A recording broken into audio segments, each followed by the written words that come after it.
नमस्कार, one India Hindi में आपका स्वागत है और मैं हूं आपके साथ विवेक। पीएम मोदी ने राज्यसभा में राष्ट्रपति के अभिभाषण पर धन्यवाद प्रस्ताव पर चर्चा कर सदन को संबोधित किया। इस दौरान पीएम मोदी ने किसान आंदोलन, कोरोना से जंग और विपक्ष को लेकर कई बड़ी बातें कही। आज इस वीडियो में हम आपको प्रधानमंत्री नरेंद्र मोदी के भाषण की 10 बड़ी बातें बताएंगे। तो चलिए शुरू करते हैं। नंबर 1, पीएम मोदी ने कहा कि देश अब आजादी के 75वें वर्ष में प्रवेश कर रहा है। ऐसे में हर किसी का ध्यान देश की ओर कुछ करने के लिए होना चाहिए।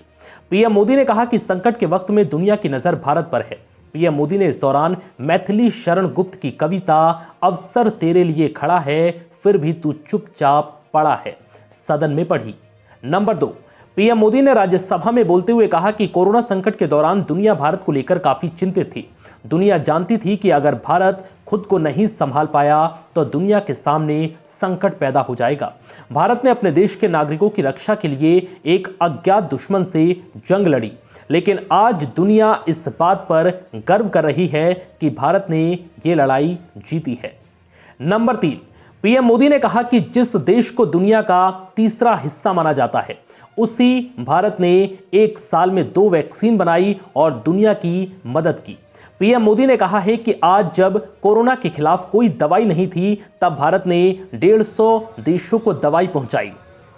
अब जब वैक्सीन आ गई, तब भी दुनिया को भारत ही वैक्सीन दे रहा है। प्रधानमंत्री नरेंद्र मोदी ने कहा है कि देश के अंदर भी केंद्र और राज्य सरकारों ने मिलकर काम किया। नंबर 4, पीएम मोदी ने कहा कि इसी सदन में लोकतंत्र को लेकर कई उपदेश दिए गए। भारत का लोकतंत्र ऐसा नहीं है जिसकी इस तरह खाल उधेड़ी जा सके।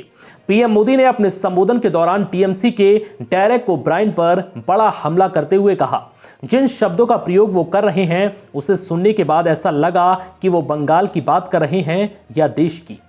नंबर 5, पीएम मोदी ने कहा कि हमारा लोकतंत्र किसी भी मायने में वेस्टर्न इंस्टीट्यूशन नहीं है, ये एक ह्यूमन इंस्टीट्यूशन है।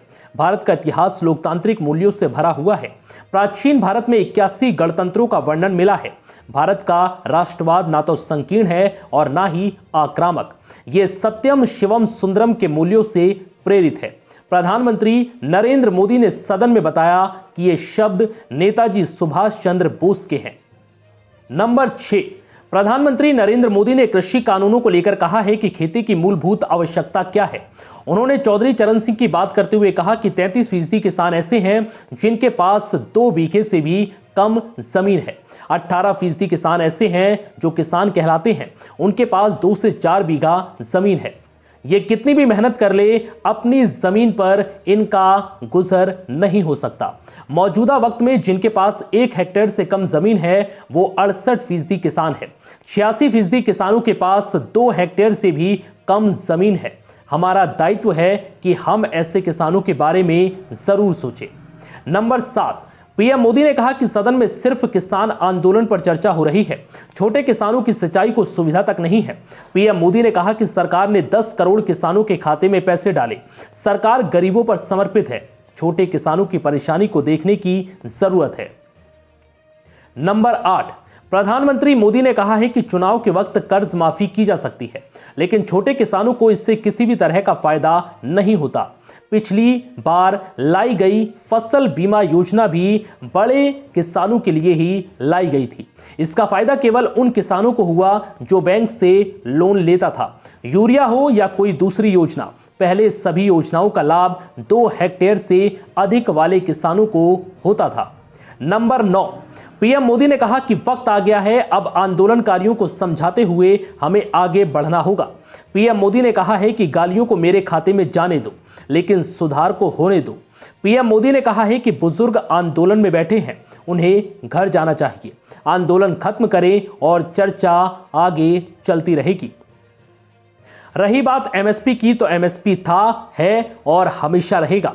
किसानों के साथ लगातार बात की जा रही है। नंबर 10, पीएम मोदी ने किसान आंदोलन को लेकर विपक्षी दलों पर निशाना भी साधा। इस दौरान प्रधानमंत्री ने नए एफडीआई की फुल फॉर्म भी बताई।